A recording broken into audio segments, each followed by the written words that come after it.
आज मिति 2078 साल भदौ महिना 21 गते सोमबारको दिन, समय साँझ 7:30 बजे थाई नेपाली सङ्घ केन्द्रीय बौद्ध विभागबाट आयोजित गरिएको जुम अनलाइन धर्मदेशना एवं ध्यान भावनामा उपस्थित हुनुभएका सज्जनवर्ग योगी उपासक उपासिकाहरू र फेसबुक लाइभबाट धर्म श्रवणार्थ पाल्नुभएका सज्जनवर्ग उपासक उपासिकाहरूप्रति दिनानुदिनको मङ्गल मैत्रीको शुभकामना व्यक्त गर्दै आजको धर्म उपदेशलाई प्रारम्भ गर्नुभन्दा अघि शिर गुण समाधि गुण विमुक्ति ज्ञान दर्शन गुणले परिपूर्ण हुनुभएको उहाँ अरहङ सम्मा सम्बुद्ध भगवानलाई शिरो पर धारण गर्दै ढोक वन्दना गरौँ। सुगतं सुगतं सेठं कुशलं कुशलं जहं अमतं अमतं सन्तं असमं असमं ददं शरणं शरणं लोकं अरणं अरणं करं अभयं अभयं ठानं नायकं नायकं नमे।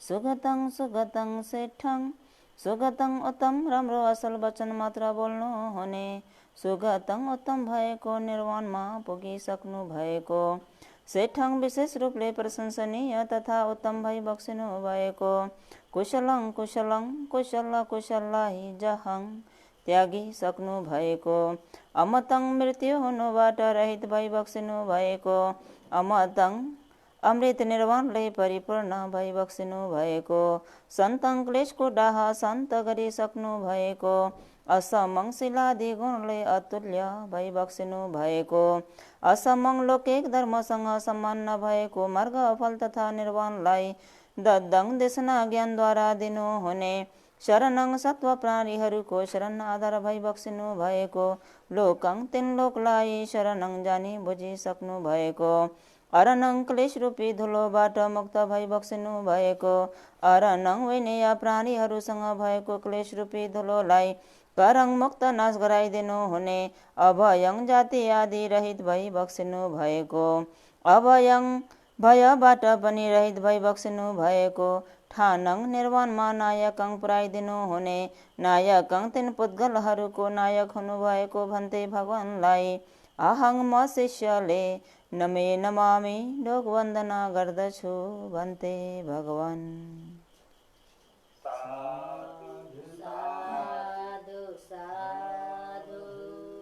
श्रद्धेय भन्तेजु लगायत सम्पूर्ण विश्व सङ्घहरूको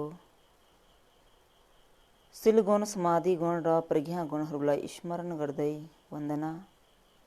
आभूषो लगायत सज्जनवर्ग उपासक उपासिकाहरूप्रति दिनानुदिनको मङ्गल मैत्रीको शुभकामना व्यक्त गर्दै आज सज्जनवर्ग योगी उपासक उपासिकाहरूलाई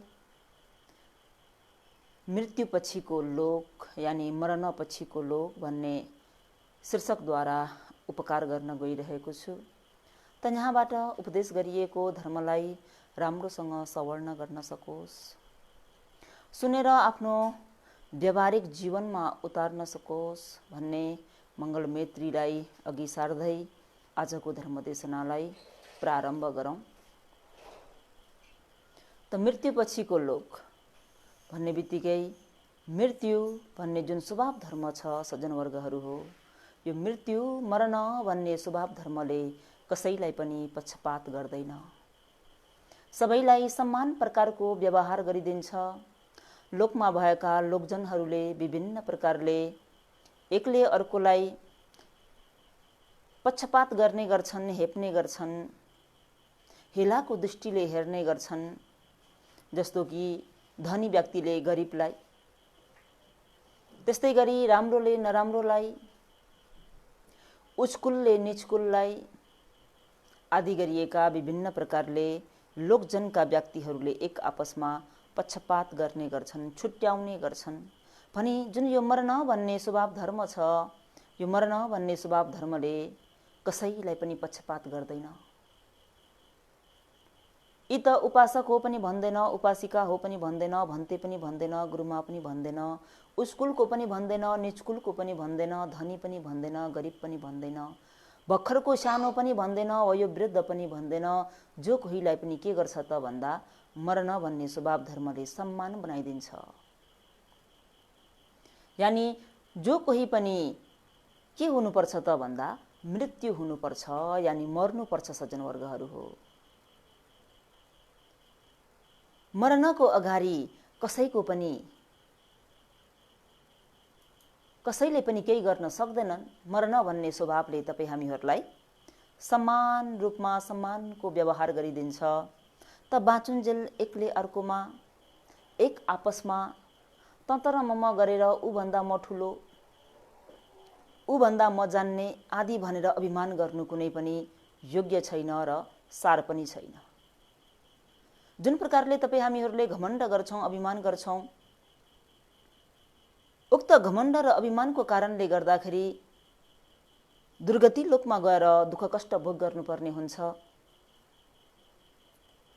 र जति नै घमण्ड गरे पनि, जति नै अहङ्कार गरे पनि, जति नै अरूलाई दुःख दिएर आफू नै सम्पूर्ण कुरा प्राप्त गर्न चाहे तापनि, प्राप्त गरे तापनि, मै मात्रै खाउँ, मै मात्रै लाउँ, मै मात्रै बनाउँ, मैले मात्रै जानौँ, अरूले कसैले केही पनि नजानुन् भन्ने खालको यो प्रकारको भावना राखियो भने तपाईँ हामीहरूले यो जीवनमा पनि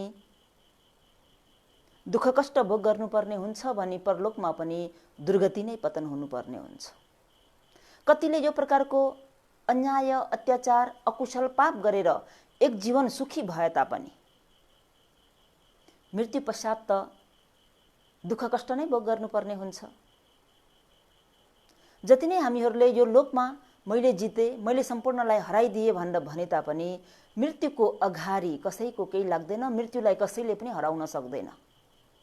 जो कि लोकमा अद्वितीय भई बक्सिनु भएको सम्मा सम्बुद्धलाई पनि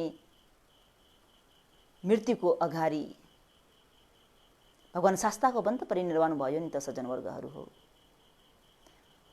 तर भगवान शास्ताको यो अन्तिम जन्म र अन्तिम मृत्यु थियो भने तपाईँ हामी अनमत्तको संसारमा घुम्ने प्राणीहरूको कुन जन्म अन्तिम हो र कहाँ गएर अन्त हुने हो भन्ने कुरा केही पनि थाहा छैन। यस मानेमा अहङ्कार गर्नु, अभिमान गर्नु कुनै पनि योग्य छैन र सार पनि छैन र गर्न पनि हुँदैन। किन त भन्दा मृत्युले कसैलाई पनि पक्षपात गर्दैन। मृत्युले सानो पनि भन्दैन, मृत्युले ठुलो पनि भन्दैन, मृत्युले धनी पनि भन्दैन, मृत्युले गरिब पनि भन्दैन, मृत्युले गुरुमा पनि भन्दैन, मृत्युले भन्ते पनि भन्दैन। हरेकलाई के गरिदिन्छ त भन्दा सम्मान व्यवहार गरिदिन्छ। मृत्यु भन्ने बित्तिकै यहाँ भगवान शास्ताले मृत्यु पनि 4 प्रकारले बताउनु भएको छ। 4 प्रकारको मृत्यु के हुन् त भन्दा आयुक्षय, कम्मक्षय, उभयक्षय, परिच्छेदक मरण भनेर 4 प्रकारको मरणलाई देखाइएको छ। आयुक्षय मरण भन्नाले कस्तो त भन्दा कतिपय प्राणीहरूको आयु सिद्धिएर पनि मृत्यु हुन्छ। कम्मक्षय मरण कतिपय प्राणीहरूको कर्म सिद्धिएर पनि मृत्यु हुन्छ। उभयक्षय मरण कतिपय प्राणीको कर्म आयु दुवै सिद्धिएर पनि मृत्यु हुन्छ। भनी परिच्छेदक मरण भनेको सज्जनवर्गहरू हो, आयु पनि छँदा छँदै, कर्म पनि छँदा छँदै अचानक दुर्घटनामा परेर, एक्सिडेन्ट भएर मृत्यु हुन सक्छ। गाडीको एक्सिडेन्ट भएर, बाइकको एक्सिडेन्ट भएर अथवा विविध कारणको एक्सिडेन्ट भएर प्राणीहरूको मृत्यु हुन सक्छ। यसलाई कसरी उदाहरण दिएको छ त भन्दा तपाईँ हामीहरूले जुन एउटा पालामा सलैधो र तेल राखेर बाल्यौँ भने उक्त बत्तीबाट उज्यालो प्रकाश पाइन्छ। तर तपाईँ हामीले बालिएको त्यो बत्ती जुन छ, त्यो बत्ती कहिलेकाहीँ सलैधो सिद्धिएर पनि निप्छ, कहिलेकाहीँ सलैधो छ तेल सिद्धिएर पनि निप्छ, कहिलेकाहीँ सलैधो र तेल दुवै सिद्धिएर पनि निप्छ, पनि कहिलेकाहीँ सलैधो पनि छ तेल पनि छ। अचानक चारै दिशाबाट आएको हुरी बतासको कारणले पनि बत्ती निप्न सक्छ। एवं प्रकारले प्राणीहरूको मृत्यु पनि 4 प्रकारको कस्तो त भन्दा तेल सकिएर बत्ती निप्नु भनेको आयुक्षय यानी आयु सिद्धिएर मर्नु जस्तै हो। तेल छ तर सलैदो सिद्धेर मर्नु भनेको कम्मखय यानि कर्म सिद्धेर मर्नु जस्तै हो। परिच्छेदक मरण भनेको सलैदो पनि तेल पनि सिद्धिएर मृत्यु हुनु जस्तै हो। भनी परिच्छेदक मरण भनेको सलैदो पनि छ तेल पनि छ तर चारै दिशाबाट आएको त्यो हुरी बतासको कारणले गर्दा बत्ती निभे जस्तै अचानक दुर्घटनामा परेर विविध दुर्घटनाको कारणले पनि प्राणीहरूको मृत्यु हुने गर्छ। अब यहाँ भनिएको 4 प्रकारको मरण मध्ये तपाई हामी कुन प्रकारको मरणले मर्छौं त? यो कुरा तपाई हामीहरूलाई थाहा छैन। तपाई हामीहरूलाई एक दिन अवश्य मर्नु छ, तर कुन प्रकारको मरणले कहाँ कुन बेला कुन ठाउँमा कुन रोगले कुन सालमा कुन दिनमा कुन तिथिमा कुन मितिमा मर्छौं भन्ने कुरा केही पनि थाहा छैन। जहाँ जसरी पनि मृत्यु हुन सक्छ। अहिले भनिएका यी 4 जुन आयुखय कम्मखय उभयखय परिच्छेदक मरण भनेर मरण 4 प्रकारको देखाइयो। त 4 प्रकारको मरण मध्ये कुनै पनि मरणबाट तपाई हाम्रो मृत्यु हुन सक्छ। त यही मरणबाट म मर्छु भनेर हुँदैन। जुनसुकै मरणबाट पनि मृत्यु हुन सक्छ। अब यहाँ मृत्यु हुँदा पनि कतिलाई कसैलाई पनि दुःख कष्ट नदिकन हिँड्दा हिँड्दै खाँदा खाँदै लाउँदा लाउँदै बोल्दा बोल्दै नै मर्नु पाए हुन्थ्यो भन्ने इच्छा हुन्छ। भनी कतिपयलाई चाहिँ एकदमै रोगले ग्रस्त भएर ओछ्यानमा परेर अन्य जनहरूको सेवा लिएर जताततै सुईले रोपेर विभिन्न प्रकारको स्लाइन पाइपहरू झुन्डाएर दुःख कष्ट सहेर पनि मर्नुपर्ने हुन्छ। 2 प्रकारको मरण। एउटा चाहिँ कसैलाई दुःख नदिकन सुखपूर्वक खाँदा खाँदै हिँड्दा हिँड्दै बोल्दा बोल्दै मर्ने मरण भनी अर्को मरण हो दुःख कष्ट सहेर ओछ्यानमा परेर सबैको सेवा लिएर यानी सेवा गर्ने व्यक्तिहरू पनि झिझिने गरी रोगले ग्रस्त भएर प्राणीहरूको मृत्यु हुने गर्छ। भने यहाँ अहिले 2 प्रकारको मरण देखाइयो। त्यो हो ठ्याट्टै मर्नु र दीर्घ रोगी भएर अयाया आथाता गरेर मर्नु। यो 2 प्रकारको मरणमा सज्जनवर्ग योगीहरूलाई कुन प्रकारको मरण चाहिँ मन पर्छ भनेर यदि सोध्ने हो भने के भन्नुहुन्छ? ठ्याट्टै मर्न मन पर्छ कि दीर्घ रोगी भएर ओछ्यानमा परेर मर्न मन पर्छ? कस्तो खालको मर्न रुचि लाग्छ?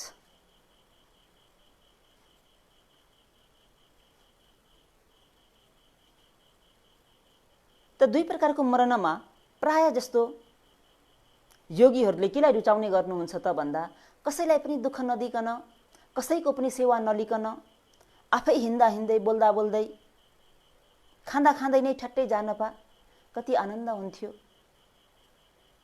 कसैलाई पनि दुःख त दिनु पर्दैन थियो भन्ने इच्छा चाहना गर्ने गर्छ। त यहाँ धर्म सवर्ण गर्ने योगीहरूले पनि यही नै इच्छा गर्नुहुन्छ होला। त यहाँनिर 2 प्रकारको मरण देखाइयो। यो 2 प्रकारको मरणमा प्रायले रुचाउने भनेको ठ्याट्टै मर्ने, दीर्घ रोगी भएर कसैलाई दुःख दिएर मर्न नपरोस्, अरूको सेवा लिन नपरोस् भन्ने इच्छा गर्ने गर्छन्। पनि अब यहाँनिर फेरि एउटा उदाहरणको निम्ति के त भन्दा ठ्याट्टै मर्नुमा र दीर्घ रोगी भएर मर्नुमा मानिलियौं कि ठ्याट्टै मर्नाले कसैलाई पनि दुःख कष्ट त दिन पाइएन, दुःख कष्ट दिन परेन, ठ्याट्टै मरियो। लोकजनले पनि आहा कस्तो हाइसुख गरी हिँड्दा हिँड्दै खाँदा खाँदै बित्नु भयो है, बिरामी भएको चाल पनि पाइएन, हस्पिटल लगेको खबर पनि आएन, एक्कासी मृत्यु भएको खबर पो आयो त। ओहो उहाँ त कति सहज गरी उहाँको मृत्यु भयो भनेर यसरी लोकजनका व्यक्तिहरूले पनि ठ्याट्टै मरेको व्यक्तिलाई अलिकति राम्रो पक्षबाट प्रशंसा गर्ने गर्छ।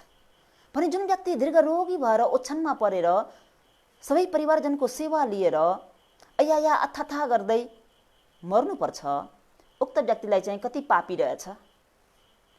यत्रा परिवारजनहरूलाई दुःख दिएर कष्ट दिएर न आफू मर्न सक्छ न अरूलाई केही गर्न दिन्छ भने जस्तो अलिकति नकारात्मक तरिकाबाट चाहिँ सोच्ने गर्छन्, लिने गर्छन्, भन्ने गर्छन्। यस मानेमा पनि उपासक उपासिकाहरूले कुन मर्नलाई बढी रुचाउने गर्छन् त भन्दा ठ्याट्टै मर्नुलाई रुचाउने गर्छन्। किन त भन्दा लोकजनको निन्दाबाट पनि बाँचियो र परिवारजनलाई पनि दुःख दिनु परेन र आफूले पनि दुःख कष्ट सहनु परेन भन्दाखेरि यहाँनिर के भन्न चाहेको त भन्दा तपाईँ हामीहरूले ठ्याट्टै मर्नु र दीर्घरोगी भएर मर्नुमा हामीलाई मरणसन्न अवस्थामा कुशल पुण्यको खाँचो छ। यदि कुनै व्यक्ति दीर्घरोगी भएर ओछ्यानमा परेको छ र उसको मनमा सम्वेक ज्ञान जाग्छ, ओहो अब त म बाँच्दिन होला, बर्माले भन्छ नि ढिटाउँड म चबुने टुरे, अब त जान्छु होला, अब त मेरो मृत्यु हुन्छ होला, भएन मैले गरिएका कुशल कर्महरूलाई स्मरण गर्नुपर्छ, म अन्तिम समयमा लेर्दै पनि बुद्धं शरणं गच्छामि, धम्मं शरणं गच्छामि, सङ्घं शरणं गच्छामि भनेर मनमा नै मैले बुद्ध धर्म सङ्घको गुणलाई स्मरण गर्न सक्छु, आफ्नो हातले दानादि कुशल पुण्य गर्न सक्छु, त म मृत्यु हुनुभन्दा आगावै कुशल पुण्यहरू आर्जन गर्छु भनेर उनले मनमा सम्वेक जगाएर सम्वेक ज्ञान उत्पन्न गराएर कुशल पुण्यहरूलाई स्मरण गरेर यदि मर्छ भने रे सज्जनवर्गहरू हो, उक्त व्यक्ति कुशल पुण्यको प्रभावले गर्दा सुगति लोकमा गएर उत्पन्न हुन्छ। अब यता ठ्याट्टै मर्ने व्यक्ति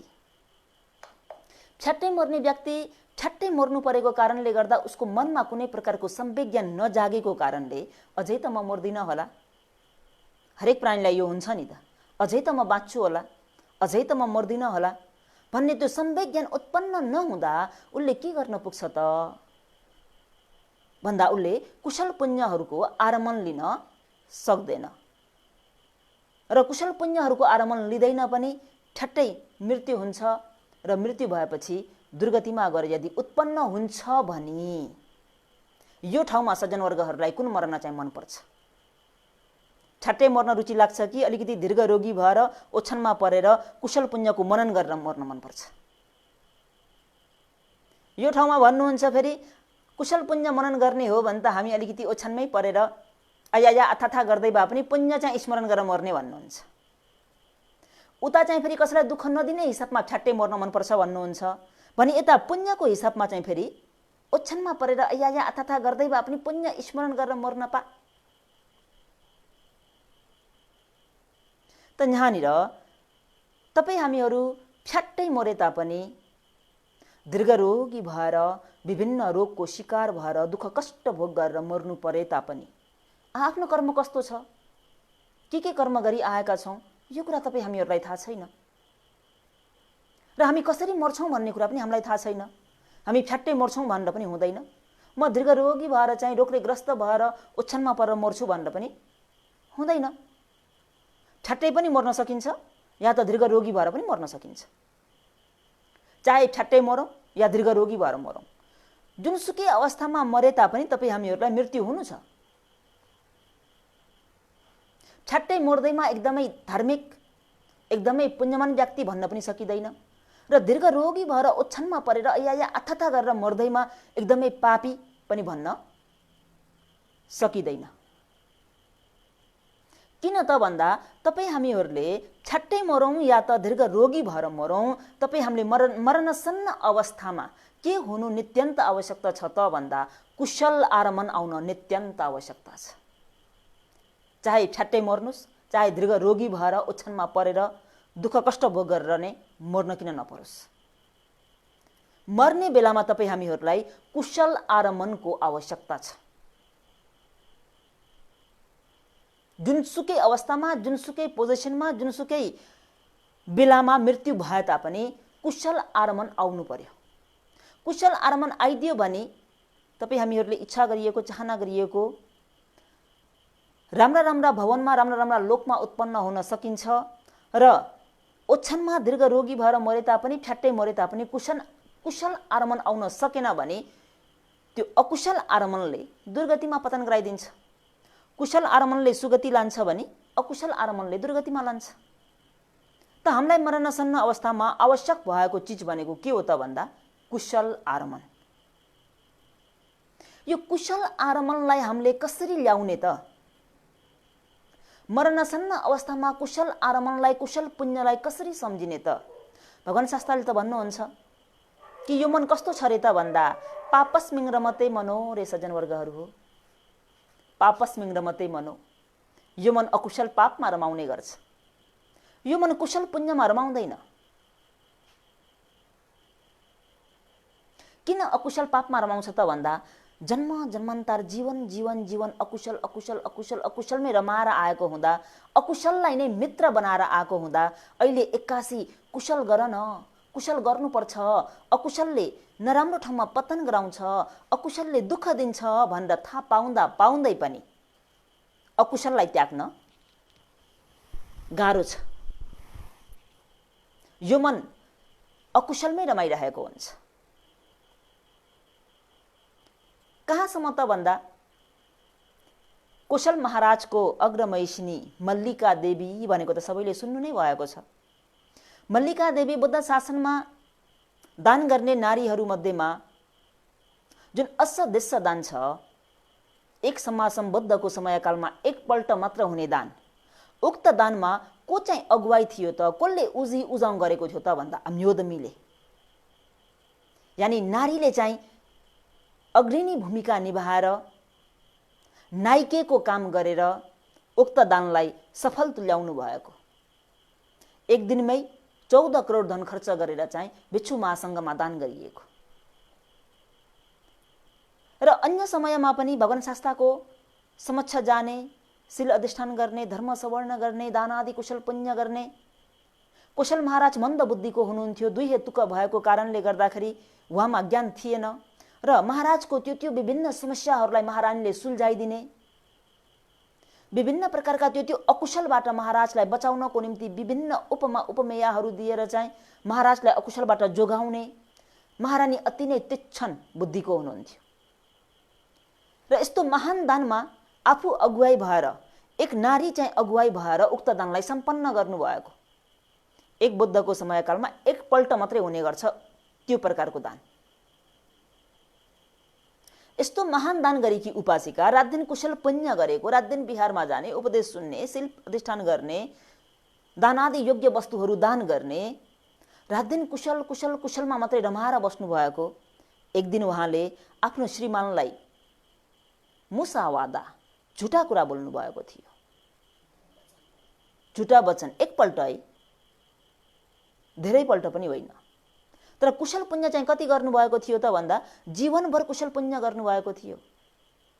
तर एकपल्ट आफ्नो श्रीमानलाई झुटा वचन बोलेको हुँदा मरणासन्न अवस्थामा सज्जनवर्गहरू, यो मन त मनै हो नि त, यो मन अहिले पनि भने केमा रमाउने गर्छ त भन्दा अकुशल पापमा। यस मानेमा भगवान शास्त्रले पापस्मिङ रमते मनो, यो मन अकुशल पापमा रमाउने गर्छ। मरणासन्न अवस्थामा पनि यति धेरै कुशल पुण्य आर्जन गरेको उपासिका आफ्नो श्रीमानलाई एउटा वचन चाहिँ झुटो बोलेको, झुटो वचन एउटालाई सम्झिँदाखेरि त्यो झुटो सम्झेको त्यो अकुशलको क्षणमा नै च्युति चित्त उत्पन्न भइदियो र मल्लिका देवीको देहान्त भयो। मृत्यु पश्चात कहाँ जानुभयो त भन्दा नर्कमा। ल हेर्नुहोस् है, जीवनभरि गरिएको कुशल पुण्य छ नि, तर एकपटक गरिएको त्यो अकुशललाई स्मरण गर्ने बित्तिकै, त्यो एकपल्ट गरिएको अकुशल मरणासन्न अवस्थामा त्यो आरमन भएर आइदिने बित्तिकै त्यो आरमनले कहाँ पुर्यायो त भन्दा नर्कमा। यता कुशल महाराज के विचार गर्नुहुन्छ त भन्दा मेरो अर्धाङ्गिनी बुद्ध शासनमा यस्तो शिक्षित भएकी, भगवानप्रति अटल श्रद्धा भएकी, रात दिन दान आदि कुशल पुण्यमा रमाउने, धर्म सवर्ण गर्ने, शील अधिष्ठान गर्ने, पक्कै पनि मृत्युपछि सुगति गएकी होली। म भगवान शास्त्रलाई सोध्छु, मल्लिके कहाँ पुगेकी छ अहिले भनेर भगवान शास्त्रलाई सोध्नको निम्ति जेतवन बिहारतर्फ लाग्नुहुन्छ। भगवानले अघि नै चाल पाइसक्नुभयो महाराजले यो प्रश्न गर्न आउँदै हुनुहुन्छ भन्ने कुरा, र यथार्थ कुरा देखाइदिने हो भने महाराज मन्द बुद्धिको भएको कारणले, दुई हेतुक प्राणी भएको कारणले महाराज मिथ्या दृष्टिको हुन सक्छन्। यो कुराले गर्दा बुद्ध धर्मसँग प्रति उनको आस्था श्रद्धा हटेर जान सक्छ भन्ने कुरालाई बुझेर भगवान शास्त्रले महाराजले अहिले यो प्रश्न गर्न नसकुन् भनेर अधिष्ठान गरिदिनुहुन्छ। भगवान शास्त्रको समक्ष आउनुहुन्छ, कुशल वार्ता गर्नुहुन्छ, विभिन्न कुराकानी गर्नुहुन्छ। जुन आफूले सोध्छु भनेर आएको प्रश्न हो त्यो बिर्सेर जानुहुन्छ। अनि राजमहलमा पुग्नुहुन्छ, ओहो म त मल्लिके कहाँ पुगी भनेर सोध्छु भनेको बिर्सेर पो आएछु, भोलि चाहिँ गएर सोध्छु। भोलि पनि त्यस्तै, पर्सि पनि त्यस्तै, हुँदा हुँदै 7 दिन बित्यो। 7 दिन बितेपछि यता मल्लिका पनि आफ्नो त्यो अकुशलको कर्म विपाक सिद्धिएपछि सुगति देवलोकमा उत्पन्न भइन्। किन? आफूले गरेको कुशल पुण्य त छ नि। उहाँले आफू मर्नसन्न अवस्थामा त्यो अकुशल आर्मनलाई ल्याएको कारणले गर्दा मात्रै एकैछिन, मनुष्यको आयुले 7 दिन भने नर्कको हिसाबले त एकैछिन चाहिँ दुःख कष्ट भोग गर्नु पर्यो, यानि नर्क जानु पर्यो। जीवनभरि गरिएको कुशल त छँदैछ, त्यो अकुशल सिद्धिने बित्तिकै कुशलले साथ दिँदा देवलोकमा गएर उत्पन्न भइन्। त्यो समयमा भगवान शास्त्रले आफ्नो अधिष्ठानलाई छाड्दिनुहुन्छ।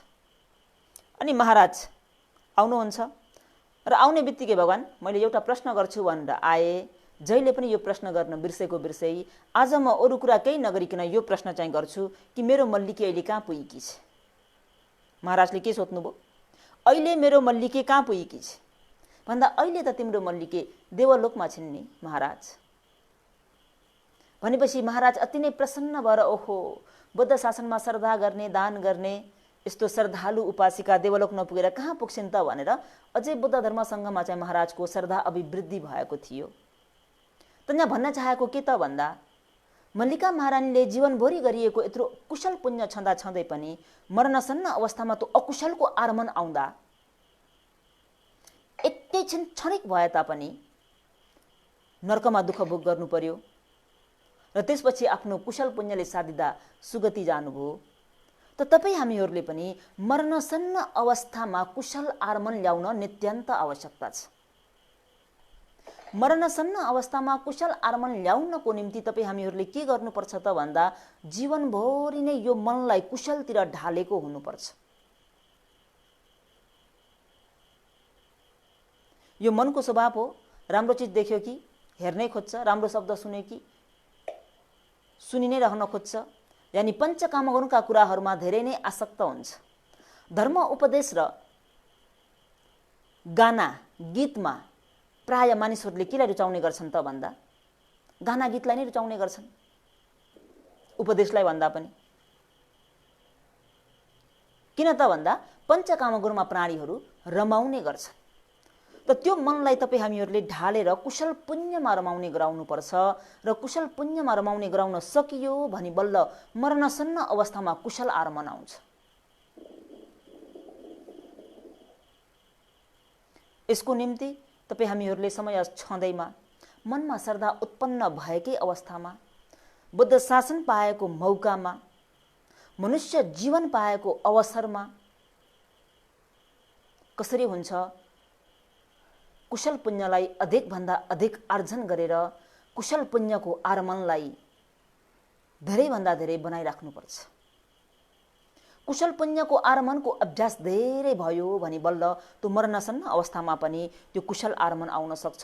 जुन कुराको अभ्यास धेरै हुन्छ त्यही कुरा नै आउने गर्छ। र तपाईँ हामीहरूले कुशल पुण्यको आगमनलाई अधिकभन्दा अधिक गराउनु पर्ने हुन्छ। यो मन पाप अकुशलतिर जान्छ, पाप अकुशलमा गयो भने यो मनलाई अकुशलबाट रोकेर कुशलतिर ल्याउनुपर्छ। किन त भन्दा मर्नसन्न अवस्थामा कुशल आगमनको आवश्यकता छ र कुशल आगमनले फल दियो भने सुगति लोकमा दिन्छ, अकुशल आगमनले फल दियो भने दुर्गति लोकमा दिने गर्छ।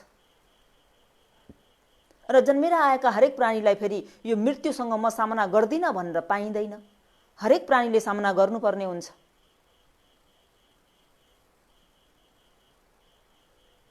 मृत्युले ठुलो पनि भन्दैन, मृत्युले सानो पनि भन्दैन, मृत्युले भर्खरको पनि भन्दैन, मृत्युले उहाँहरू त वयोवृद्ध हुनुभयो पनि भन्दैन। जुनसुकै प्राणीलाई जुनसुकै अवस्थामा पनि लान सक्छ। त हामीहरूले आफ्नो मनमा यो कुशल आरमन ल्याउनु पर्ने हुन्छ। त्यसको निम्ति जीवित छौन्जेल समय छँदैमा स्वास्थ्यले साथ दिँदैमा यी कुशल आरमनहरूलाई कसरी हुन्छ अभिवृद्धि गर्नुपर्ने हुन्छ। होइन र यो कुशल आरमनलाई अभिवृद्धि गर्न सकिएन, कुशल आरमनमा मन गएन, अकुशल आरमनमा नै मन गयो भने सज्जनवर्गहरू हो, तपाईँ हामीहरूले यो प्राप्त गरिएको जुन मनुष्य जीवन छ उक्त जीवन खेर जान्छ। त जन्मेर आएका हरेक प्राणीलाई मर्नु छ, जो कोहीलाई पनि मृत्यु हुनु नै छ, मृत्युको मुखमा पुग्नु नै छ। त तपाईँ हामीहरूले यो मृत्युलाई प्राप्त गरे तापनि आफ्नो गति राम्रो बनाउनको निम्ति, आफ्नो भव राम्रो बनाउनको निम्ति कसरी हुन्छ आफ्नो मनलाई कुशलमा रमाउने गराउनुपर्छ, अकुशलबाट मनलाई हटाउनुपर्छ। र मृत्यु पश्चात हामीहरू फेरि कुन लोकमा जाने त? मृत्यु हुँदैमा हाम्रो जीवन त समाप्त हुँदैन। मृत्यु पश्चात पनि तपाईँ हाम्रो जन्म हुन्छ। त मृत्यु पश्चात हामी कहाँ जाने? मृत्यु पश्चात हामी कहाँ जाने त भन्ने कुरालाई पनि अहिले यो मनुष्य जीवनमा छँदा नै तपाईँ हामीहरूले चिन्तन मनन गर्नुपर्ने हुन्छ र आफू जाने गति तयार गर्नुपर्ने हुन्छ। कस्तो त भन्दा लोकको उदाहरण दिनुपर्दा, जस्तो कुनै पनि व्यक्ति एक देशबाट अर्को देशमा जान पर्यो, सो देशबाट विदेशमा जान पर्यो भने के गर्छन् त भन्दा भिजा अप्लाई गर्छन्। यो कुरा हरेक सज्जनवर्गहरूलाई अवगत भएकै कुरा हो। भिजा अप्लाई नगरिकन कुनै पनि देश प्रवेश गर्न पाइँदैन। उक्त भिजा अप्लाई गर्नको निम्ति विभिन्न प्रकारका प्रक्रियाहरू पूरा गर्नुपर्ने हुन्छ। ती विभिन्न प्रकारका प्रक्रियाहरू पूरा गरेर विभिन्न प्रकारका कागजपत्रहरू चाहिँ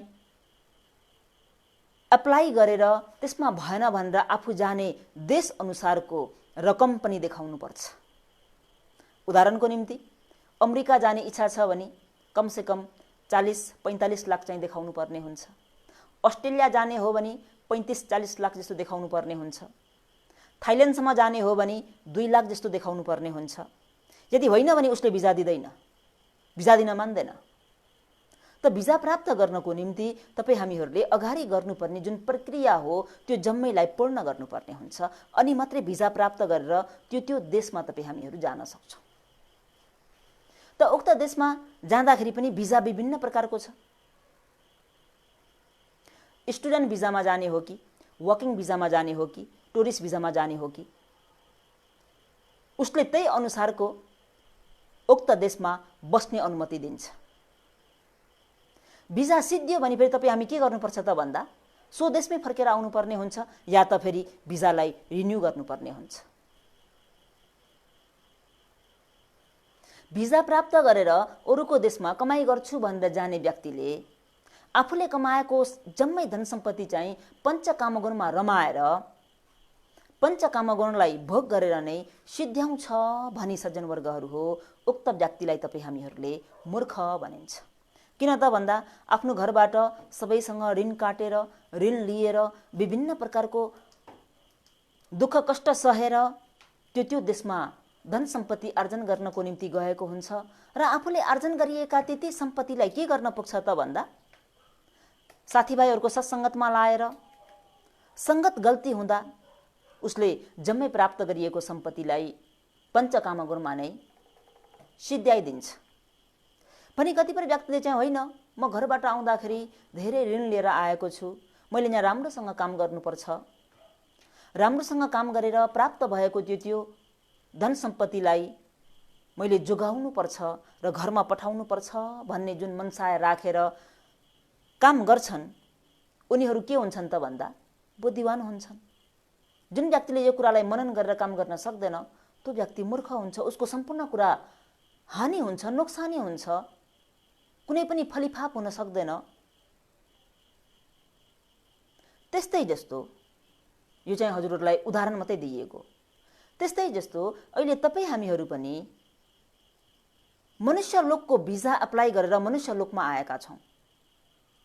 हामीले अतीतको जन्ममा म मनुष्य लोकमा गएर मनुष्यबाट जन्म लिन पाऊँ भन्ने मनुष्य लोकको भिजा अप्लाई गरेको कारणले अहिले मनुष्य लोकमा जन्म लिन पाइयो। मनुष्य लोकको भिजा त पाइयो।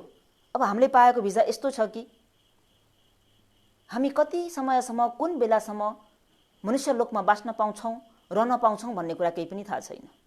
जुन लोकको भिजा हो त्यो भिजा 1 महिनाको, 2 महिनाको, 15 दिनको, 6 महिनाको, वर्ष दिनको यति भिजा लिएर आएको छु भनेर भन्न पाइन्छ भने हामीले लिएको जुन यो मनुष्य जीवनको भिजा हो यसमा कुनै पनि टुङ्गो छैन, कुनै पनि समय तोकिएको छैन। 1 वर्षको भिजा हो कि 5 वर्षको भिजा हो कि 30 वर्षको भिजा हो कि 50 वर्षको भिजा हो कि जुन दिन तपाईँ हाम्रो मृत्यु हुन्छ त्यो दिन मात्रै थाहा हुन्छ कि यो व्यक्तिको भिजा चाहिँ यतिसम्मको मात्रै रहेछ। मृत्युभन्दा अगावै तपाईँ हामीहरूलाई थाहा छैन। यो मनुष्य लोकको भिजा प्राप्त गर्नको निम्ति जसरी लोकको भिजाको निम्ति विभिन्न प्रकारको कागज प्रक्रियाहरू पूरा गरेर अप्लाई गरे जस्तै हामीले पनि यो मनुष्य लोकको भिजा प्राप्त गर्नको निम्ति शील समाधि र प्रज्ञाको यानि दानशील भावनाको चाहिँ कागज पत्रहरू अप्लाई गरेर त्यो रकमहरू देखाएर चाहिँ मनुष्य लोकको भिजा प्राप्त गर्यौं। अब यो मनुष्य लोकमा आएर तपाईँ हामीहरू शील समाधि प्रज्ञामा रमाउने कि पञ्चकामगुणमा रमाउने? पञ्चकामगुणमा रमाउन पुगियो भने अघि भने जस्तै भिजा त प्राप्त गर्यो, विदेश पनि पुग्यो र आफूले गर्नुपर्ने काम गरेर प्राप्त भएको रकमलाई जम्मै खर्च गरेर सिध्याइदिने व्यक्ति जस्तै तपाईँ हामीहरूले पनि मनुष्य जीवन पाएर शील समाधि प्रज्ञाको अभिवृद्धि गर्न सकिएन, शील समाधि प्रज्ञाको अभ्यास गर्न सकिएन भनी उक्त व्यक्तिले जम्मै सम्पत्ति नाश गरे जस्तै हामीले पनि यो मनुष्य जीवनलाई खेर फाल्छौँ। यस मानेमा मनुष्य जीवनको भिजा मागियो, भिजा प्राप्त भयो त अहिले यो मनुष्य जीवनमा पाएको भिजाबाट फेरि तपाईँ हामीले अर्को जन्म, अर्को भव कहाँ जाने भन्ने कुरालाई फेरि भिजा अप्लाई गर्नुपर्ने हुन्छ। यो देह छाडेर फेरि कहाँ जाने त? मनुष्य जीवनबाट नै भिजा अप्लाई गर्नुपर्ने हुन्छ।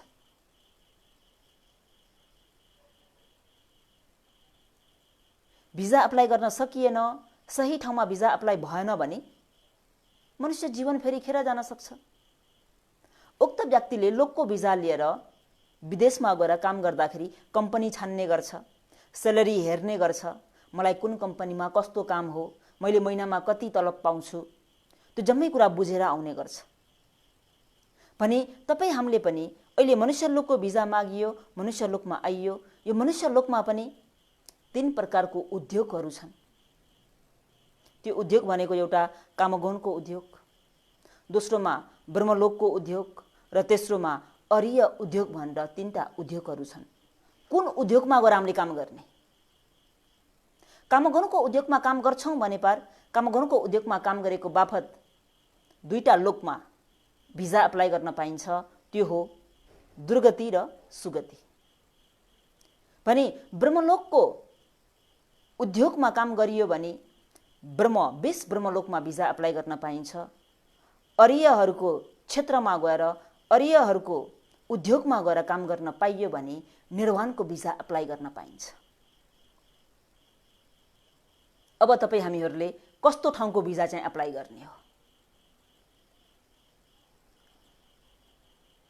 पञ्चकामगुणको उद्योगमा काम गरेर भिजा अप्लाई गर्नाले के हुन्छ त भन्दा जस्तो लोकमा भन्ने चलन छ नि, चोरी बाटो आएको व्यक्ति र माथिबाट उडेर आएको व्यक्ति धेरै अन्तर हुन्छ। जस्तो बर्मा भाषामा भन्नुपर्दा आउल्यान्ड र अपल्यान्ड भन्छ नि। चोरी मार्गबाट आएको व्यक्तिलाई कति दुःख कष्ट सहनुपर्ने हुन्छ, लामो यात्रा पनि गर्नुपर्ने हुन्छ, यातना पनि त्यतिकै सहनुपर्ने हुन्छ, मनमा शोक पीर चिन्ता पनि त्यति नै बढेको हुन्छ। समयमा ऊ आफ्नो गन्तव्यमा पुग्न पनि सक्दैन भने माथिबाट उडेर आउने व्यक्ति छोटो समयमा सहज रूपमा सजिलो गरी आफ्नो गन्तव्यमा पुग्न सक्छ। उसलाई कुनै प्रकारको भय त्रास हुँदैन। त्यस्तै जस्तो अहिले तपाईँ हामीहरूले पनि यो मनुष्य लोकबाट अप्लाई गरिएको भिजा यदि कामगुणको उद्योगबाट अप्लाई गरिएको छ भने के हुन्छ त भन्दा दुईटा लोकमा भनेर भनियो। दुईटा लोक भनेको एउटा दुर्गति र एउटा सुगति। दुर्गतिमा चारवटा लोकहरू छन्, पशु, प्रेत, असुर, नर्क। यसमा अप्लाई गर्ने हो कि? यसमा अप्लाई गर्नुको निम्ति त भनिराख्न पर्दैन। जतिखेर पनि रिस उठेकै हुन्छ, रिसलाई शान्त गर्ने गाह्रो। लोभ पनि त्यतिकै उत्पन्न भएकै हुन्छ, लोभलाई त्याग्ने गाह्रो। भावनामा मनलाई रमाउने अप्ठ्यारो। ल हेर्नुहोस् त, चार अपायको लोकमा जान कति सजिलो छ भन्ने कुरा। सुगति लोकमा सुगति लोकमा जानको निम्ति दानशीलको भाविता गर्नु पर्यो भनी ब्रह्मलोकमा जानको निम्ति समथ ध्यान भावनाको अभ्यास गर्न पर्यो भनी निर्वाणमा भिजा अप्लाई गर्नको निम्ति विपश्यनाको भाविता गर्नु पर्यो। र अब हामीहरूको हातमा छ कि हामीहरूले कस्तो ठाउँमा भिजा अप्लाई गर्ने र हामीहरूलाई मृत्यु पश्चात कस्तो लोकमा जाने इच्छा छ, जाने रहर छ, त्यही अनुसारको भिजा अप्लाई गर्नुपर्ने हुन्छ। यस मानेमा आजको धर्मदेशनाको शीर्षकै मृत्युपछिको लोक। मृत्युपछिको लोक हाम्रो कस्तो त? अब कस्तो लोकमा जाने त हामी? मनुष्य लोकको भिजा त पाएर आइयो, अब यो लोकबाट फेरि भिजा अप्लाई गर्नुपर्ने हुन्छ। सुगति स्वर्गलोक जान पाऊँ भनेर इच्छा गरियो र सुगति स्वर्गलोकको चाहिँ भिजा यदि अप्लाई गरियो भने सुगति स्वर्गलोकमा भएका जुन देवी देवताहरू छन्, अप्सराहरू छन्, उनीहरूले आफ्नो आयुच्युत हुने बेलामा, आयुच्युत भनेको देवताहरू मर्ने बेलामा के भन्ने गर्छन् त भन्दा, तिमीहरू यहाँबाट च्युत भएर सुगति लोकमा जानु है भन्छन् रे देवताहरूले। देवताहरूले के भन्छन्? तिमी यहाँबाट च्युत भएर तिमी सुगति लोकमा जानु है। अब हामीले भन्छौं हामी यहाँ यो देह छाडेर सुगति लोकमा जान पाऊँ। देवताले भन्छन् तिमी यो देह छाडेर सुगति लोकमा जाऊ। देवताहरूको सुगति चाहिँ कस्तो त भन्दा, कुन लोकलाई भनेका छन् त भन्दा, मनुष्य लोकलाई देवताहरूले सुगति लोक भन्ने गर्छन्। जुन कि अहिले तपाई हामीहरूले जन्म लिइरहेको जुन लोक छ, यो लोक भनेको देवताहरूको निम्ति सुगति लोक हो। देवताहरूको निम्ति यो किन सुगति लोक भयो त भन्दा, यो मनुष्य लोकमा नै दानशील भावनाको अभ्यास गर्न सकिन्छ, शील समाधि र प्रज्ञाको भाविता गर्न सकिन्छ।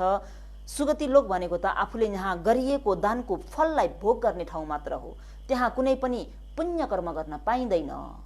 यस मानेमा देवताहरूले तपाई हामीले जन्म लिएको यो लोकलाई सुगति लोक भन्ने गर्छन्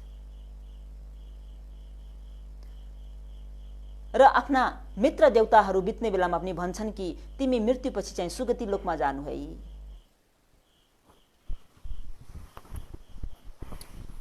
त हामीहरूले नि भन्ने गर्छौं कि मृत्युपछि सुगति लोकमा जान पाऊँ।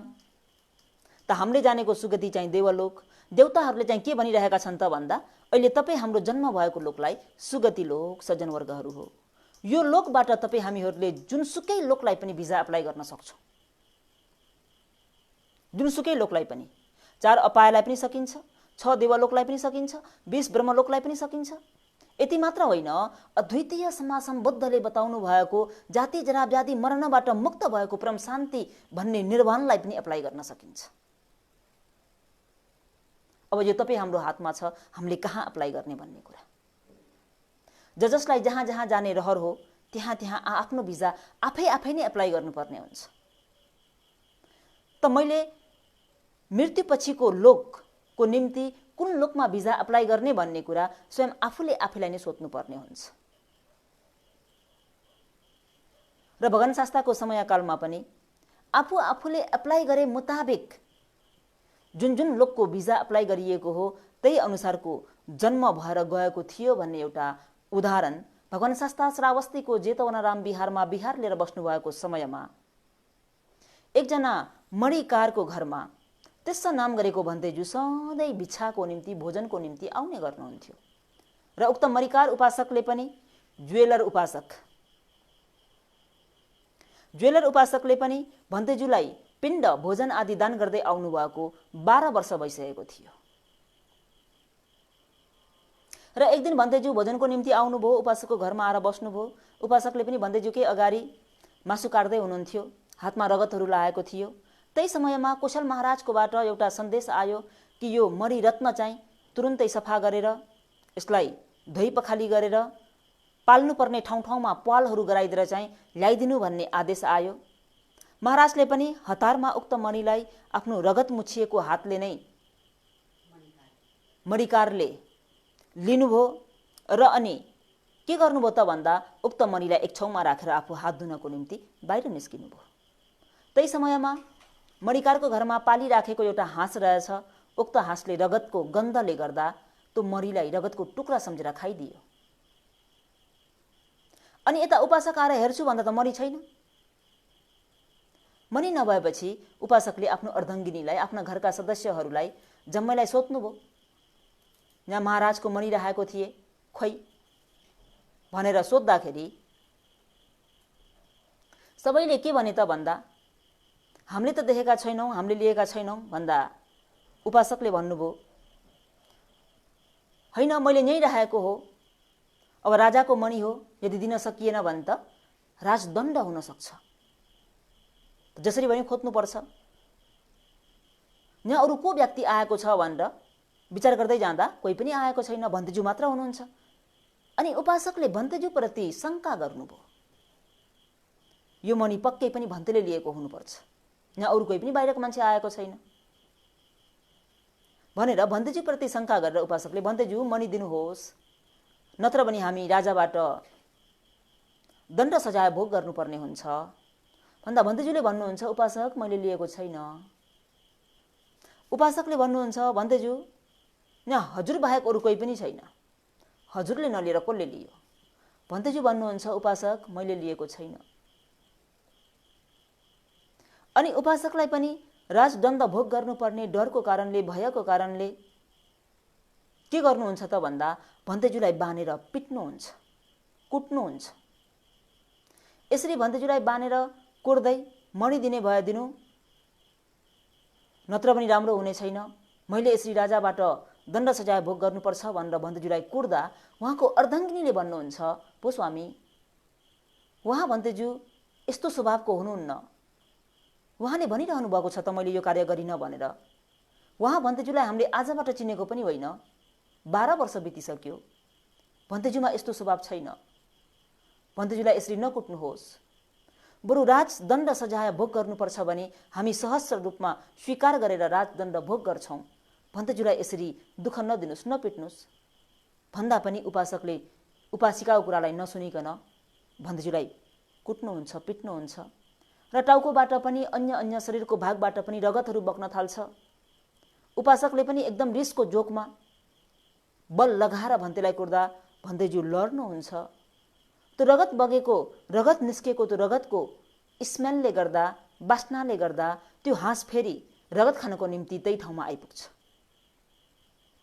आइपुग्दा उपासकलाई पनि रिस उठिरहेको, त्यही हाँसलाई नै एक दिनुहुन्छ र हाँस त्यही नै ठहरै भएर मर्छ। अनि भन्तेजुले हाँस मरेको देखेपछि उपासक त्यो हाँस मर्यो भनेर सोध्नुहुन्छ। अनि उपासकले भन्नुहुन्छ, यसै गरी तपाईँलाई पनि मार्नुपर्छ, तपाईँले के सम्झिनु भएको छ भनेर उल्टो भन्तेजुलाई रिस देखाउनुहुन्छ। अनि भन्तेजुले भन्नुहुन्छ, उपासक तपाईँको मणि मैले लिएको छैन, उक्त हाँसले मणि खाएको छ, विश्वास लाग्दैन भने त्यो हाँसलाई चिरेर हेर्नुहोस् भन्दा उपासकले तुरुन्तै गएर हाँसलाई चिरेर हेर्छु भन्दा त मणि प्राप्त भयो। जब मणि प्राप्त भएपछि उपासकको सम्पूर्ण शरीर पोलेर आयो।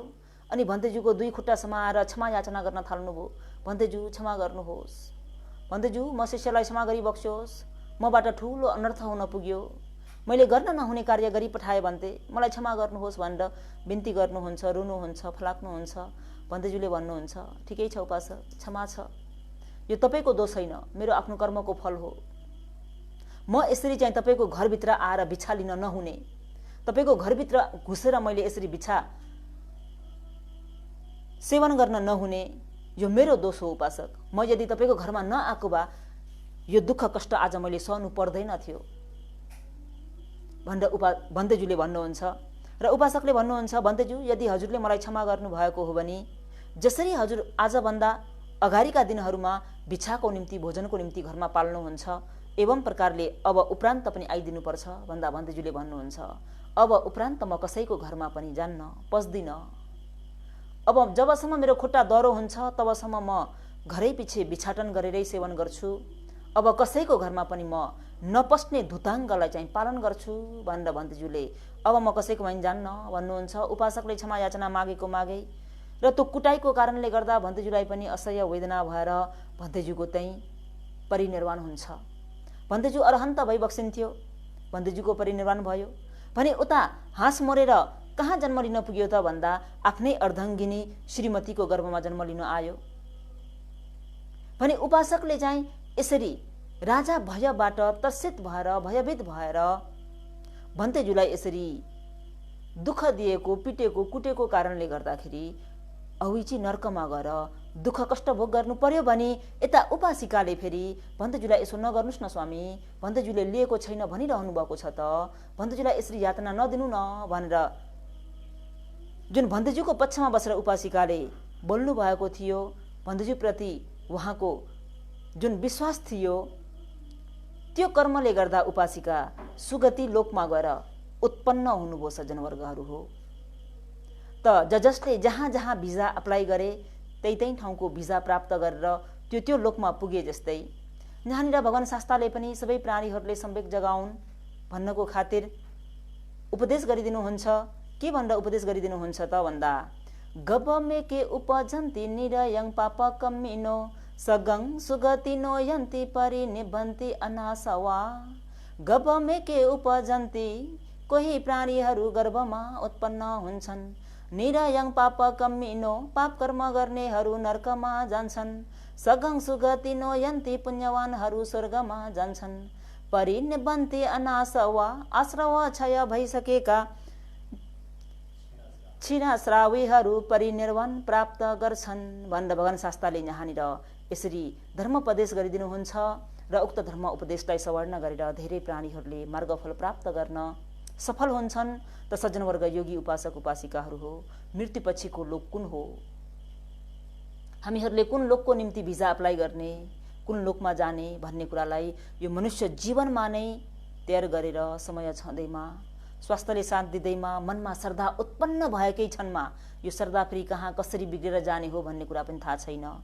त उत्पन्न भएको श्रद्धालाई सही प्रकारले सदुपयोग गरेर आफ्नो लोकको भिजा आफै अप्लाई गर्नुहोस् भन्दै आजको समय पूरा भएको कारणले आजको धर्म उपदेशलाई यतिमै अन्त गर्न चाहन्छु। भवतु सब मङ्गलम।